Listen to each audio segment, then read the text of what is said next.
Doing?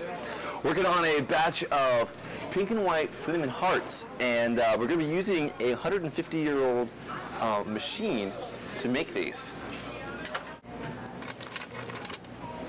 These cylinders here, called the drop rollers, they're what puts the design in the candy. Got to get them lined up perfectly, or our two sides will be out of phase, and we'll have some funny-looking candy that does not break apart.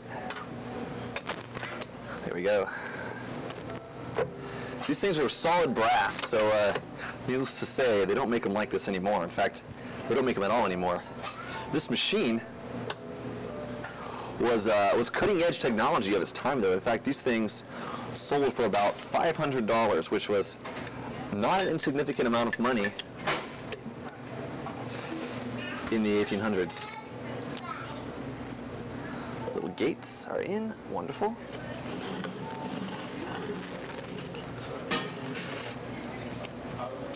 Okay. All right, hope you guys like cinnamon. Oh yeah, I was thankful. Mm. Appreciate it. So there is 8 pounds of sugar at over 300 degrees and full cinnamon oil. We're going to use this to make a lot of little red, or pink and white rather, hearts. Yeah, we're going to use this to make a batch of little pink and white hearts. It'll be awesome. You can see how hot the sugar is. It's instantly boiling the water out of the food coloring.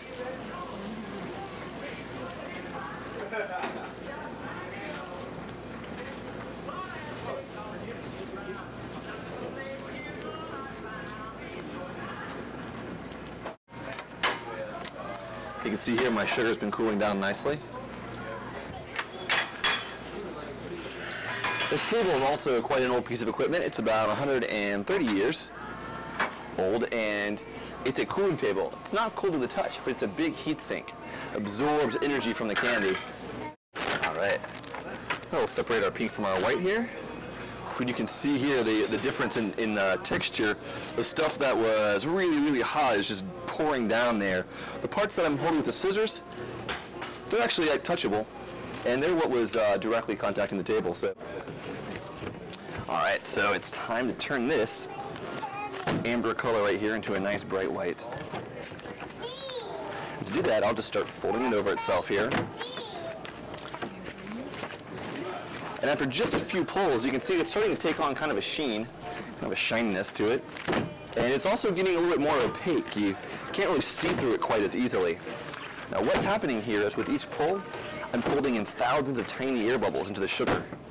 Those air bubbles are like little mirrors. They reflect the light, and the more I get, the brighter and whiter it's going to become. Looks like you're making taffy.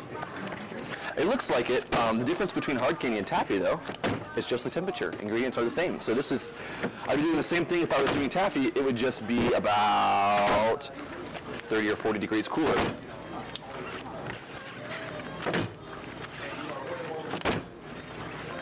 So I'll be doing my best to explain the process as we go along, but if you guys have any questions, feel free to shout them out.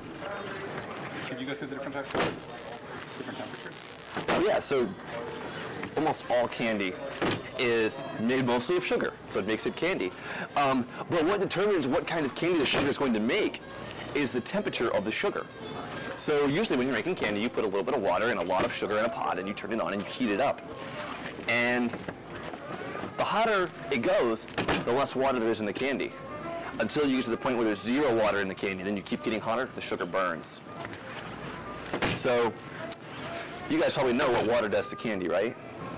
It makes it sticky and gooey and melty and whatnot. So the more water, the stickier it is. So there's 5 stages of kind of sugar that most culinary experts agree on. There's thread, the first stage. It's like caramel apple.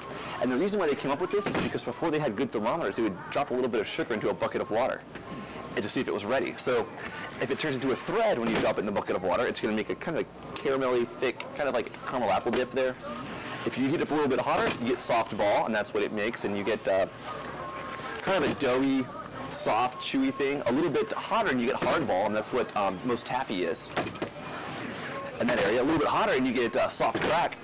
which means that when you drop the sugar in the water, it'll bend a little bit, but if you bend it quick, it'll crack. And that's what egg brittle's made out of. And then a little bit hotter, close to between 310 and 320 degrees, and you get hard crack. And that's what we made. And that is going to make some really nice, really brittle, but really hard pieces of hard candy. They'll have a nice shine to them, and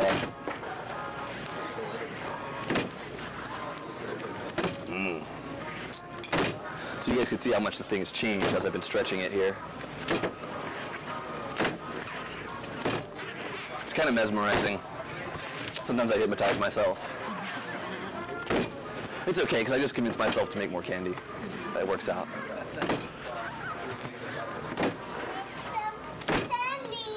Yes, sir!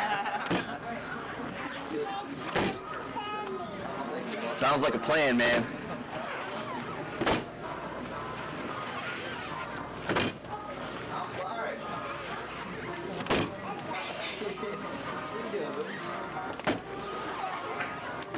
Probably give it a few more, and I think we're just about ready. Also, my arms are getting tired. Yeah. Good workout.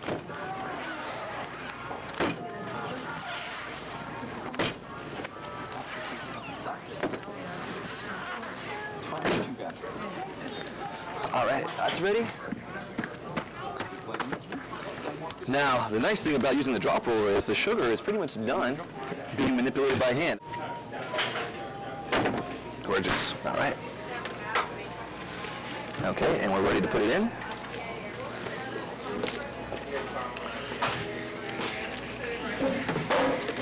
And there it goes.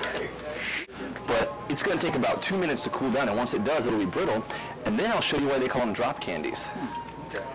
And this is why gumdrops and cough drops and lemon drops, cherry drops, why they're called drops.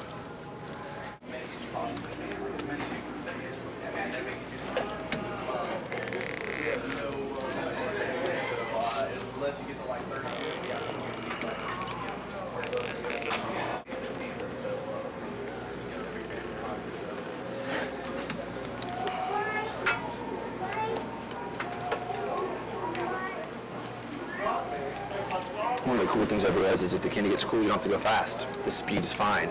Well, In fact, it's better. You're getting great resolution. Yep, Maybe that's what we should do for the choice. I think so. And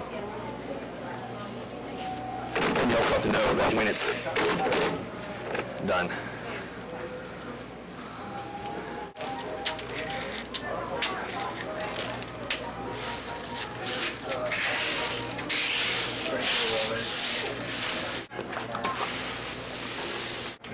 It's pretty intense.